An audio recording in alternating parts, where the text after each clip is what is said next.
नमस्कार दोस्तों, आज हम आपके लिए कर बहुत ही most important imperative sentence direct से इनडायरेक्ट में। ये बहुत ही मोस्ट इम्पोर्टेंट सेंटेंस है इम्परेटिव सेंटेंस।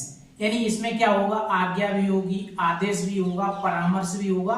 तो ऐसे सेंटेंस होंगे तो आपको किस में और सेट टू रिपोर्टिंग वर्ब को किस में चेंज कर सकते हैं। ये बहुत ही मोस्ट इम्पोर्टेंट सेंटेंस है।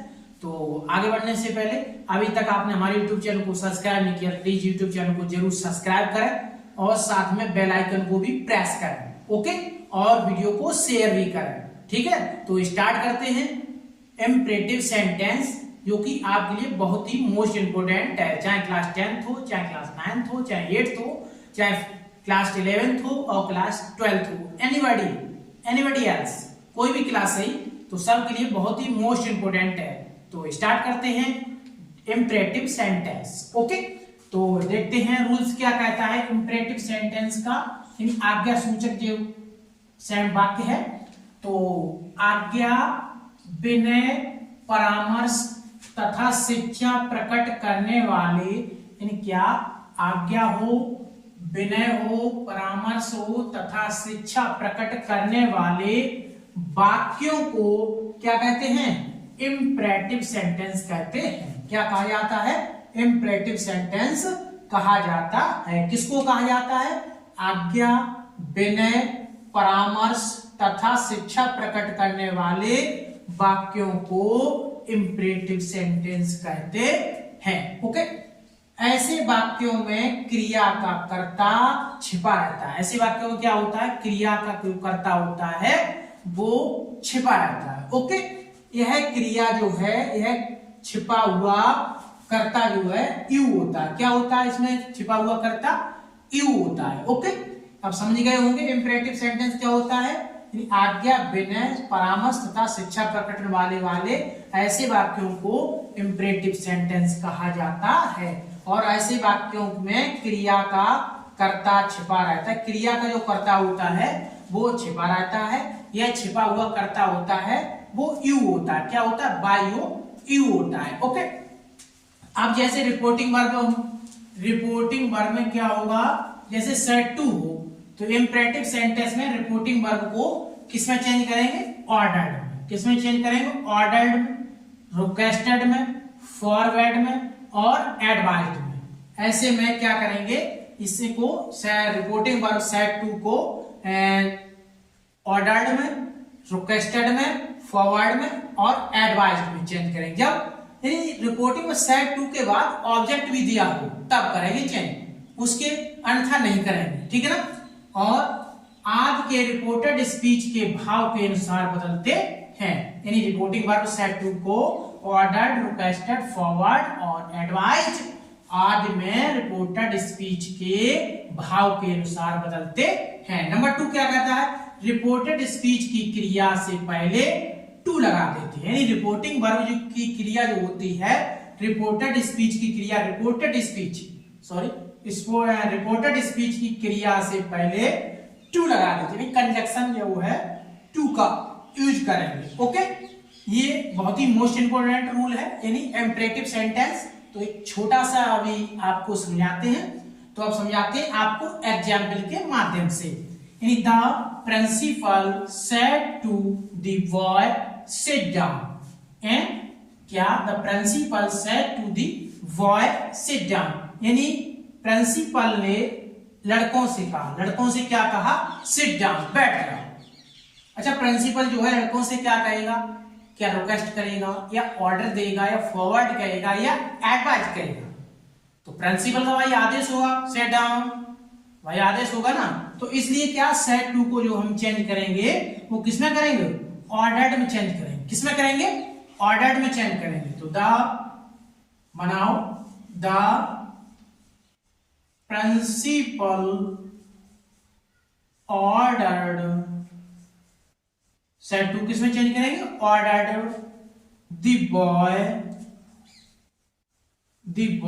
अब जो कंजक्शन हटाने के लिए क्या लगाएंगे, कंजक्शन हटाने के लिए क्या लगाएंगे, टू लगाएंगे। वो भी इम्परेटिव सेंटेंस, किसमें, इम्परेटिव सेंटेंस में। तो टू लगा दिया और वही sit down, sit down, sit down. यानी the principal ordered the boy to sit down. Okay? आइए अब देखते हैं नेक्स्ट एग्जाम्पल।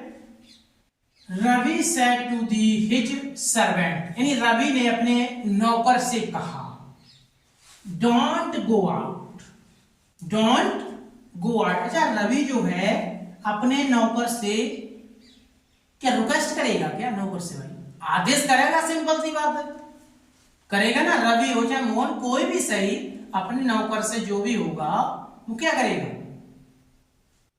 रिक्वेस्ट तो करेगा नहीं या सलाह तो देगा नहीं।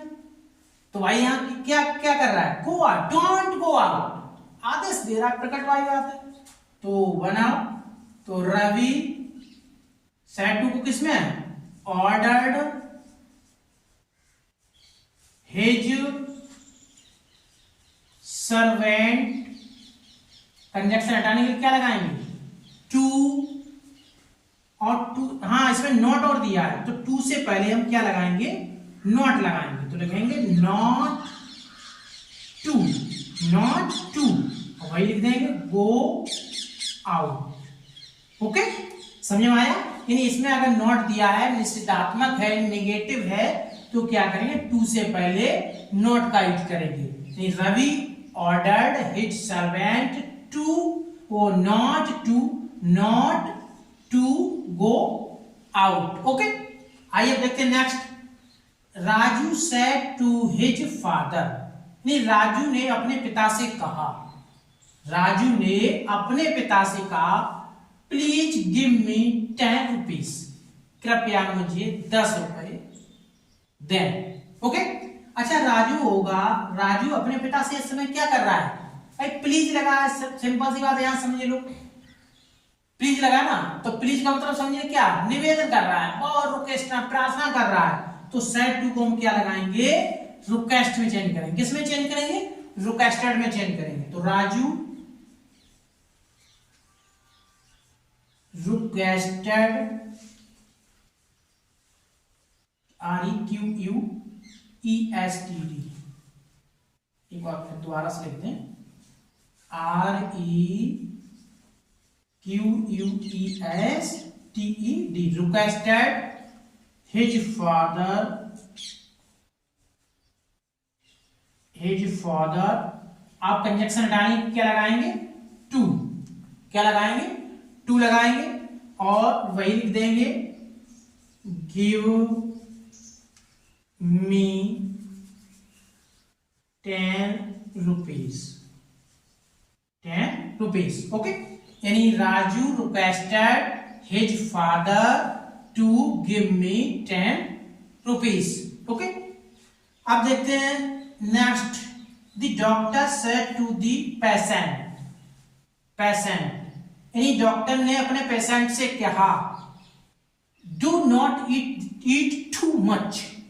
अच्छा, डॉक्टर होगा अपने पेशेंट से भाई ऑर्डर तो देगा नहीं ना, रिक्वेस्ट करेगा, क्या करेगा? एडवाइज करेगा, क्या करेगा? परामर्श देगा, यानी सलाह देगा, सलाह देगा ना। तो इसलिए रिपोर्टिंग वर्ब को सेड टू को किसमें चेंज करेंगे? किसमें चेंज करेंगे? एडवाइज में। तो बनाए, तो दी डॉक्टर सेड टू को चेंज कर दें, एडवाइज्ड द पेशेंट, अब उसमें भी नॉट दिया है तो क्या लगाएं? टू से पहले नॉट लगाएं। ओके, तो not to eat too much. Okay, समझ में आए होंगे? तो आई होप वीडियो कैसी लगी, कमेंट बॉक्स में जाकर एक प्यारा सा कमेंट जरूर करें। सभी को राधे राधे, जय हिंद।